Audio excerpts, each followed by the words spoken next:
Wonder Woman number 13, written by Brian Azzarello, art by Tony Akins. Where we left off last issue, Apollo had taken the throne of Olympus and turned Olympus into a giant mall, as far as I could tell, skyscraper. Hera was cast out and made mortal, and Hermes stole Zola's baby. And this issue picks up with the Antarctic search team doing something. They're all scouring for something, and they found a guy who's just, as far as we can tell, naked, huge, and down here chilling. And this doctor steps up to him and is just like, "Hello, I have no weapons and I come in peace." And the guy speaks in an unfamiliar language, and he's like, "We've been waiting for you." And then this huge guy just picks up the doctor, bites his brains out of his skull, and then throws him down to the ground. It's like, "I have no name. I am the Crippler of Souls, the Firstborn," and then walks off. So I'm going to call him the Firstborn.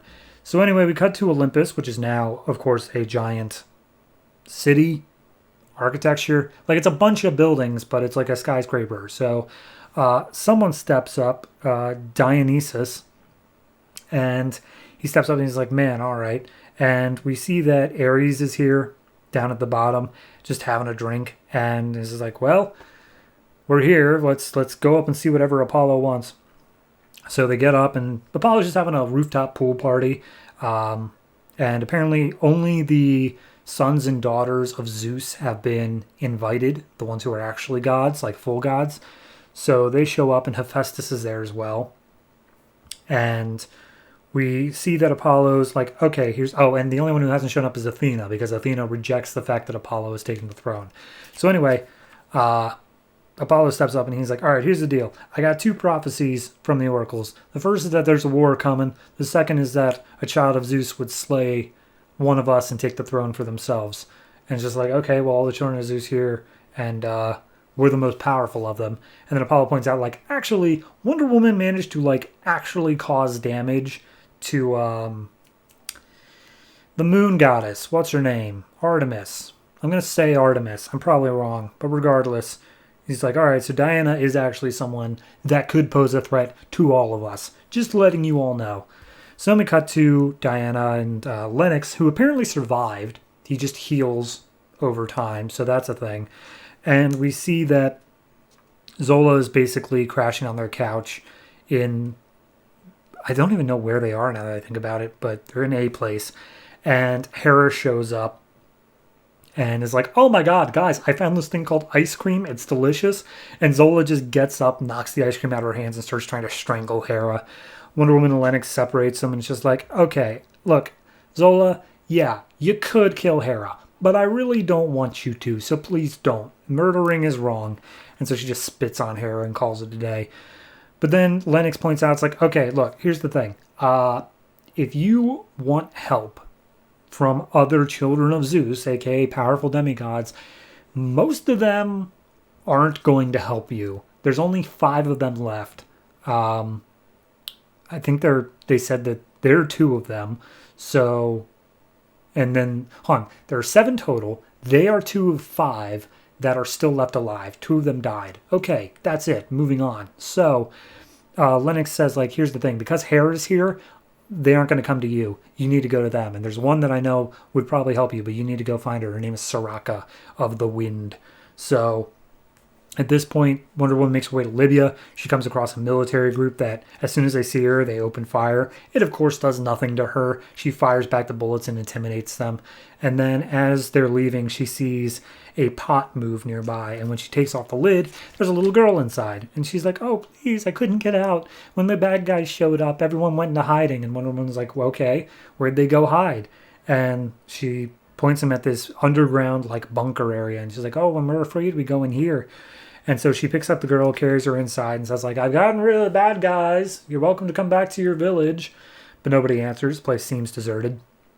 And the door slams shut behind her. And she's like, "All right, well, I'll protect you. I'll keep you safe." And they make their way deeper into this place. And it's a huge, ornate, underground, like, labyrinth, pretty much. And the girl's like, "Oh, yeah, I found it. This palace was a place of a king and many queens, but they're all dead. Soraka lives here now." And one of them's like, "Oh, Soraka's here. Cool." And then as soon as they say that, a bunch of knives and daggers and stuff start firing out of the walls at Wonder Woman and the child. And Wonder Woman uses her bracers to block them all. And she's like, all right, Soraka, come on out. But then she looks down at the girl, and it turns out she missed one of the daggers, and it impaled the girl. And she's like, you said you'd protect me. And she's like, I'm sorry. I thought I did. And the girl just crumbles into dust. And at that point, her voice rings out saying, like, it's all right. I never believed you anyway. And we see that the girl was actually just a projection of Soraka, who springs up from the dust and starts strangling Wonder Woman. And that's where we leave off. Complicated issue, setting up a whole new story arc here, because it really did feel like issue 12 was like end of Act 1, where it was like, okay, we have given birth to the child was taken by Hermes, Apollo has taken the throne, like that's it, we have hit the end of the part. This is setting up a whole new thing where it sounds like they're going to find some other children of Zeus to try to bolster their powers and find wherever this child ended up. Whole new story arc. I think that it's an interesting start. I think it did well of setting up the new status quo of like, okay, here's where the gods are. Here's how they're interacting with each other.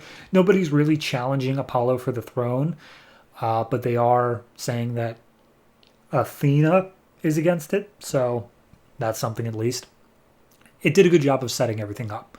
In terms of actual plot, a little bit shaky. But, we had to get to a point where it's like, okay, here's what the new quest is, more or less, and I'm liking it. I think it's a solid setup. So overall, I'd give this issue 7.5. I think it's a good issue, again, but just set up. It's hard to give it anything higher than that. Art-wise is very good.